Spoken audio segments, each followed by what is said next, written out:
Hey everybody, welcome back to the Mad LiberTEA party. I'm not gonna like go through all this crazy stuff because we're just trying to do something quick here. Um, Nobody is dying at the moment, so don't like freak out too bad. But this is kind of important. We're gonna start pretty pretty simple by just like giving the original situation. Like we were gonna come out with this and tell people what we were planning to do before we went. And we'd been making preparations for a little while now. It became really apparent to me very quickly that Lizard was not really in a good place where he's at, and he does not have a community to back him. He does not have anybody there with him, basically, and it's really, really, really, really isolating and bad for his physical health, his mental health, and he is not able to thrive like somebody should be able to where he is. And that in itself is not necessarily the emergency. We'll get to that. But because of that, we had planned to go up to where he is and bring him and his home, which is the boat you guys see sometimes, back with us. We were just going to sail down the coast and through the Panama Canal and up and around to bring him back here where he could be with a community that would love and support him and where he could thrive. Um, and we're still planning on doing that, but we had like a 4 month period leading up to that in which we were going to be preparing and gathering the funds and getting the supplies we needed and everything like that so that we could do it. And like we were planning on funding this whole thing ourselves, and we still are more than willing to do that. But there's been like a more recent situation that has turned, in my opinion, it has turned his bad situation into a dangerous situation, where his life is being threatened and he has ended up being like assaulted over a situation that is not right. And I'm going to let him tell the story here in a second, but it has made us want to do this as quickly as possible. And so that's why we are calling this emergency broadcast an announcement together, because I want you guys to know what the situation is and why we need the help and what it's going to be for. Um, at the very beginning, we decided pretty quickly that we were also going to not just make this a mission to go bring someone to a better place. We were actually going to document every moment of it so that we could use our learning experiences in boat steading and free living out there on the ocean to teach other people how to fucking do it. And I think it's going to be really interesting. And I've already been speaking ahead with people to try and like meet up with other nomads to interview them and find out how they have been doing what they do for so long. So, like it'll be an educational thing as well. Like us being LiberTEAns, we have to find a way to multitask and get as much out of a situation as we possibly can. So 4 months down the road, we are preparing to do this. The problem is that this situation has happened and made things worse. Liz, do you want to explain what happened? Yeah, it's kind of a long, drawn out story, so I'm gonna have a lot to say. Basically, uh, well, I'm gonna start off detailing the nature of this person, my affiliation with him, in Yeah. order for everybody to get a better understanding as to why I was willing to go at the lengths that I did to help him. So, I when I came out here to the docks, I didn't have much. I didn't have a job.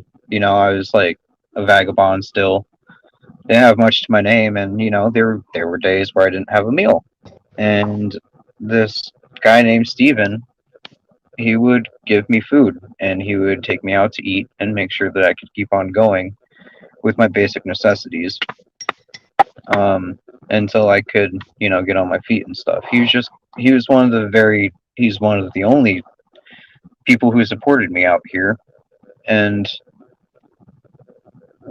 one day, he disappears into his boat for like a good month and a half, and people start wondering. Um, One day he just emerges out of his boat, and he is so skinny. He looks like he hadn't eaten in weeks. Um, like he looked like he was just going to collapse on the docks where he was standing when I was talking to him. And this random ass dude is with him.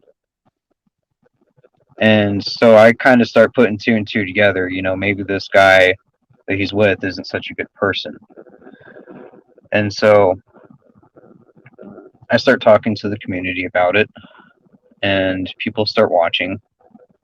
The normies did the normie thing of calling the state, and the state was like, "Oh well, we can't do shit," you know, because whatever.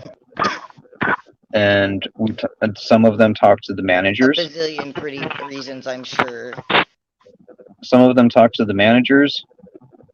Um, the managers came out here and rousted the dude off the boat.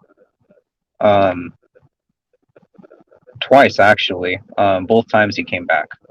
The first time he came back, I was like, all right, I'm gonna start warning this guy. Um, and so I saw him after, you know, the managers went and kicked him off, and I told him it would be wise for you to stay the fuck away from here, dude. And he got all aggressive, you know, threatened me, told me to follow him up to the parking lot so he could beat the shit out of me. And at that time, I let it go because things hadn't progressed. But then he came back, and at that point, people were a little freaked out because Steven was gone from his boat. And this random dude was just sleeping on his boat. Um, so the community, I rallied the community. I got about 15, 20 people. Well, I got about 4 people crowded outside of Steven's boat ready to help him. And then the community just came around like mobbed. So Yeah. like it really turned into like a big thing. And nobody was on his boat at that time. He had slipped away early in the morning at that moment when the whole mob was out there. And so I'm like, all right, shit. Now I really got to start thinking about how I'm going to track this guy down because he's coming in and out during the night. You know, he's being evasive. But I wake up yesterday and I go about my day, and it comes about to be the middle of the daytime, and I see the dude walking up the docks.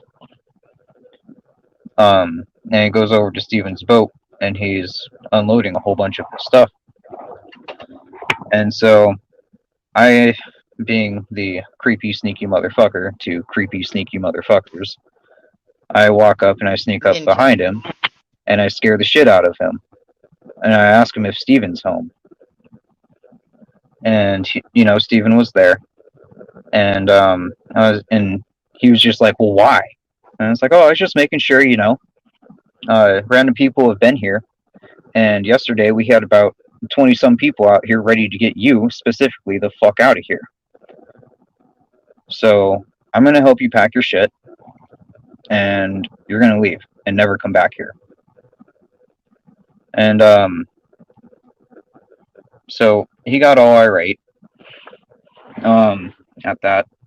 And I started walking him up the docks because he started walking away. And he turned around and shoved me and almost into the water. And so I told him that I'm just going to forget that he ever fucking did that. I'm going to just walk him back up to the parking lot. So he's screaming insults at me the whole fucking way up. I start kind of losing my cool, and the neighbors are coming down. And I'm like, hey, this is the piece of shit that was holding Steven hostage. I found him, and I'm getting him the fuck out of here. And he turns around, and he's just like, he starts getting real fucking pissed off. And we get up to the parking lot, and his fucking mom was up there in her car waiting for him. And she sees me all fucking pissed off and shit. And she's like, oh God, what's the deal? What's the deal? And I told her, I was like, well, you know, my friend fucking disappeared into his boat one day, came out with a bag of bones, and this motherfucker is kicking it with him. He looks pretty fucking goddamn healthy, and he seems to have all of Steven's assets and everything. And furthermore into that, one of the other members of the community around here took Steven up shopping. He didn't have his debit cards or anything. This guy came in and assumed control. He had gate keys. He had the keys to this dude to Steven's boat. This dude had his debit cards. He had everything. He was extorting the fuck out of Steven. Um, I'm sorry. Where was I? Other than that side You were note. telling the Um, story to the mother. okay, so yeah, I told the story to the mother, and he just lost it, and he started beating the shit out of me. And I've taken many beatings in my life, and honestly, this dude didn't know how to fucking fight. So I just let him do it. And, he got me down on the ground and fucking beat the shit out of me. And he stopped, pulled off, and I stood up and I told him it felt fucking good. And I called him a bitch. And fucking, then he went to the back of the car and started rifling through bags. And he pulled out a knife on me. And at that point, I start gaining distance between myself and him. Um, and I look at his mom and I say, hey, do you love your fucking son? Because if you do, you're going to keep this motherfucker the fuck away from here. And so that was the situation there. I went back down to the docks, and on my way back, he screamed, "Oh well, I'm going to disappear you here soon." I just yelled back, "Oh cool, I'll be sure to take you for a boat ride, motherfucker," or something like that. I don't fucking remember. But anyways, yeah. So he death threatened me. I came back, and seeing that he just put a death threat upon me and pulled a knife on me, I donned my armor and I put on my tack vest and I grabbed my crossbow and I cocked my crossbow and I fucking walked up to the parking lot and he was gone. So Good. I unloaded my crossbow into the ground and I holstered it and I started walking down the road. And the road that I live on is a single road with no turnoffs. And there's like a few houses along the way. Most of it's like, oceanfront beaches and stuff. But apparently the cops got calls enough about a guy open carrying a crossbow down the road, and they decided to come. And so fucking dude pulls up, flashes his And lights it at was, me. I don't give a goddamn about the law, but it wasn't illegal for you to just be walking like that, was it?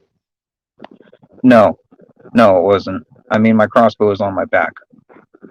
Um, and anyways, the dude pulls up, and he flashes his lights and gets out.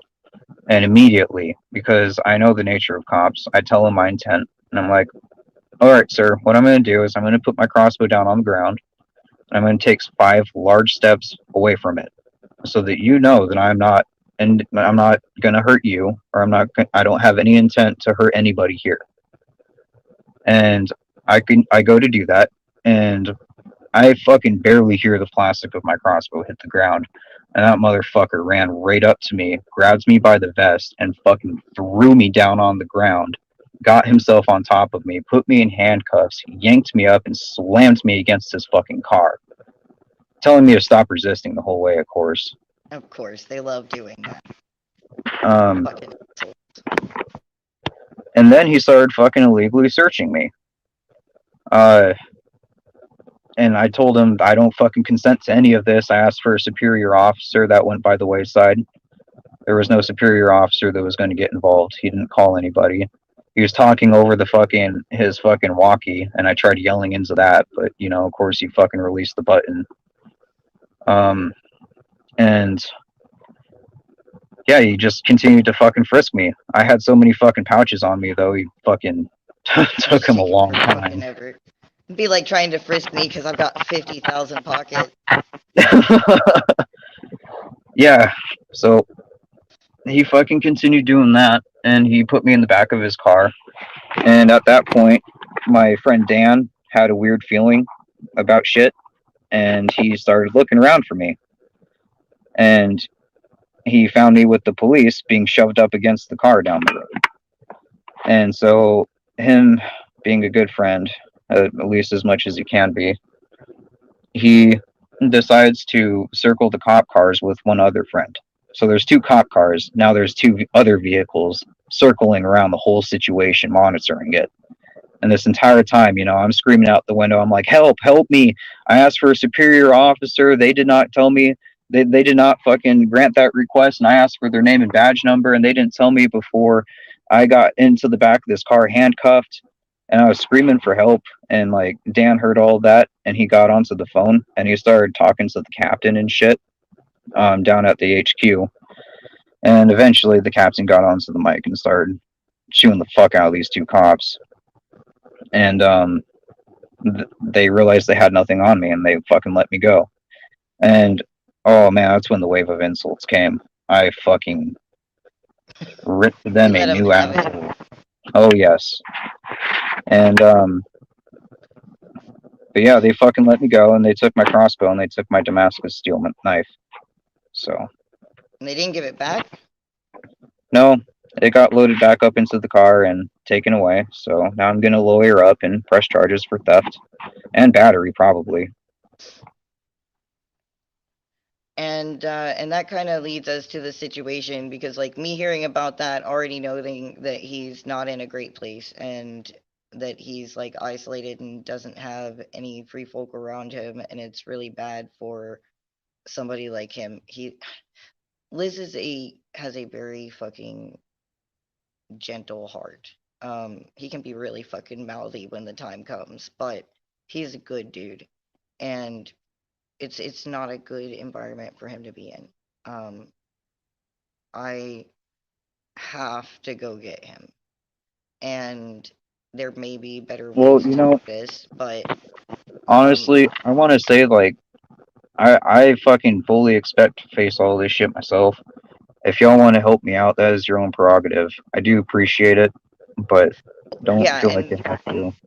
we will fund this on our own in our regular schedule if we have to. But if we can get any bit of help that we can get, moves our schedule up and up and up and up. So, I'm just coming on here and showing and giving you guys the story and letting you guys know what's going on and letting you guys know that if you want to, you can help us. I'm You don't have to, but we would really appreciate it if you would help us. I Not only are we going to get one of our fellows and bring them back to a safer, freer place where they can thrive, but we're also going to take the time to turn this into a full scale documentary and do everything we can along the way to share the experiences, the lessons, and like if we can, I'm going to be trying to like share the experiences and lessons of other nomads that we meet out there too. Well, and along the way in the ports and stuff like that. Um, and you guys can help us make that happen faster. So we have these links down below, and if you guys are not in on YouTube, you can go to linktr.ee / Mad Party, and coin TREE / Mad Party, and and there will be links there where you can donate to our PayPal, you can donate directly to the Subscribe Star. You can join the Subscribe Star. You can donate crypto there directly. Anything that you guys can give us helps, and anything that we don't use obviously is going to go just into the LiberTEA fund. Also, um, as far as the lawsuit goes, Lizard told me earlier that if he does manage to get the lawsuit going and he wins, he's going to donate all of that money to the LiberTEA fund so that we can continue to use it to help people as we do. And I think that's fucking great. And that I think that that's just an a testament to how good he is and how much all of this matters to him. Um, there are a lot of people just like him out there who thought they were alone until they saw others. And that is our goal, to let people know that they're not alone and to draw people in. And I deeply appreciate you guys being there and helping us do that. And so if you guys want to help us out, we're very thankful and humbled by that idea. Um, Obviously, not everybody can do that, so don't feel terrible if you can't. Share this around, please. Share to see if we can't fucking get some people helping us and everything. Um, I even tried not to say the F word and I did anyways. God darn it. But yeah, thank you guys for coming and listening to this. And if you have any more questions or anything like that, you can hit us up at contact@madliberteaparty.com, or you can hit us up in our link tree. All of our social media is there. If you have any questions about what's going on and everything like that, if you want to know where the funds are going to and stuff, I have a little write up below in the YouTube description, and I'm going to be spreading that around. All of the funds that we collect that are used for this will go to getting getting a car, renting a car to go up there, which we'll be dropping off and getting on the boat, and then supplies, helping us get the supplies and tools that we haven't got already, and for paying for the fees to get through the Panama Canal, so we don't have to go all the way around South America and take a year instead of half a year to get back. Um, there's other stuff like that, but I mean, like, that's the basic of it. And thank you guys. I'm not really good at asking for help, so I'm gonna freaking end this real quick. Um, I really appreciate you guys being here to listen to this. Please like, comment, and share to help us get past the algorithms and stuff like that, so that we can get Lizard the F out of there into a better place. Um, Thank you guys. We'll see you guys tomorrow on Spilling the Liberty. Um, until then, you guys be safe and you all be free. Don't sacrifice the freedom for the safety, though. Remember, never do that.